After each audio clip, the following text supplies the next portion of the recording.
since the Second World War. Noam Chomsky, 93 jaar en scherp over de oorlog in Oekraïne.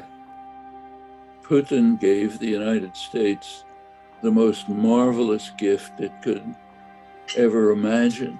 All through the Cold War, there has been a conflict over the status of Europe. Putin settled it. He gave it to the United States. He said, Europe is totally in your pocket. Not only natural gas, but expanding NATO, more military expenses. I mean, apart from the criminality of the invasion, it was an act of unbelievable stupidity. Chomsky, wereldberoemd taalkundige, bekend van de boomstructuren in de grammatica. Chomsky, beroemd als criticus van Amerika. 93 en nog altijd prof. Vroeger aan het beroemde MIT in Boston, nu aan de Universiteit van Arizona. De gruwel in Oekraïne, zegt Chomsky, is helaas niet uitzonderlijk. Remember that when we leave the United States and Europe, the world looks very different. Just take a look at countries that are imposing sanctions. It's the Anglosphere, the English-speaking countries, Western Europe, Japanese. For the majority of the world is sitting on the sidelines. They're very used to atrocities, and they are taking a rather neutral stand. They cannot get excited about the fact that Americans and Europeans are professing enormous moral outrage. Well, a couple of years ago, they were praising the invasion of Iraq as an enormous success with noble intentions. Wat gaat er gebeuren met Poetin? Wat zal er gebeuren in Rusland? Niemand kan het voorspellen, zegt Chomsky. The United States is offering Putin no escape.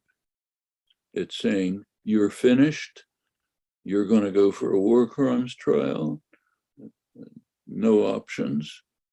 What does that tell Putin to do? It tells him to maximize the destruction, since there's no alternative. The sensible alternative would be to move towards some form of negotiated settlement which will offer Putin some kind of an escape, or else destroy Ukraine, maybe move on to a terminal nuclear war. Those are the actual choices. Are you still afraid that the conflict could escalate towards a nuclear clash? We're very close. Every specialist on the topic is talking about it. Right now in the United States, if you listen to Congress, you can hear an array of total lunatics calling for a no-fly zone. Fortunately, they're being vetoed by the Pentagon. The Pentagon is the peacekeeping force in the United States.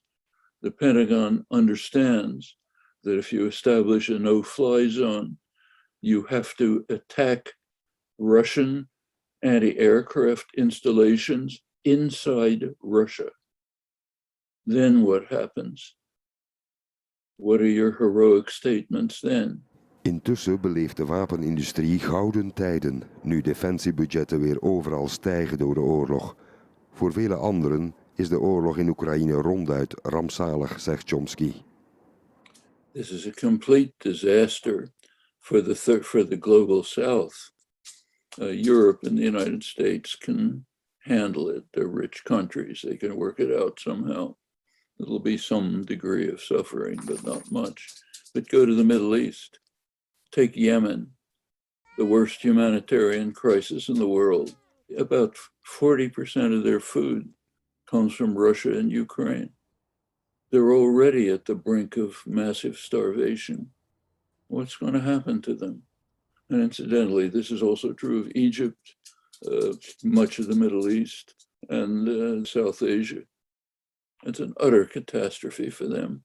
And there's another catastrophe. What's causing euphoria in the offices of ExxonMobil, Chevron, Shell, Royal Dutch Shell, they're no longer being criticized by environmentalists. Now they're being loved as the saviors of civilization by given carte blanche to race as fast as possible towards destruction of the possibility of human life on Earth. You're 93 years old. Do you find any joy in the world as you look at it? Sure, lots of joy. There are a lot of beautiful things in the world, but we could make it a much better world. The choice is in our hands. We do have that opportunity. We're losing it. We're giving it away, but we don't have to. Thank you so much, Mr. Chomsky, for granting us Thank this you very interview. much. Bye. Thank you.